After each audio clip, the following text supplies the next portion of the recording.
Chocolate topper তৈরি করার জন্য প্রথমেই চকলেটগুলোকে কুচি করে কেটে একটি পাইপিং ব্যাগে নিয়ে নিচ্ছি। এরপর একটি বোলের মধ্যে বেশ কিছু পরিমাণ গরম পানি নিয়ে নিয়েছি। এটা কিন্তু একদম ফুটন্ত গরম পানি না, বেশ গরম একটা পানি। এরপর পাইপিং ব্যাগটা এই গরম পানির মধ্যে ডুবিয়ে দিচ্ছি।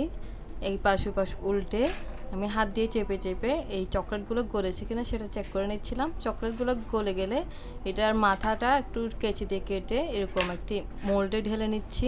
পাইপিং ব্যাগ দিয়ে করলে এগুলো মোল্ডে ঢালতে কিন্তু খুবই সহজ হয়, তাই পাইপিং ব্যাগ দিয়ে করার চেষ্টা করবেন। মোল্ডে ঢেলে নিয়ে মোল্ডটা একটু ট্যাপ করে নিচ্ছি। এরপর যেদিকে ফাঁকা আছে ওগুলো আমি ছুরির সাহায্যে একটু ছড়িয়ে দিচ্ছি। এরপর বাকি সবগুলো আমি একইভাবে তৈরি করে নিচ্ছি।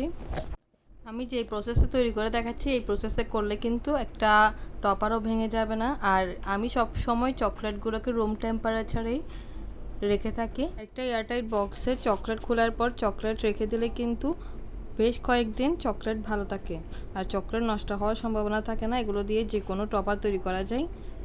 এরপর আমি সবগুলো মোল্ডে দেওয়া হয়ে গেলে একটু সমান করে নিচ্ছি। এরপর নর্মাল ফ্রিজে রেখে দিচ্ছি 15 মিনিটের জন্য।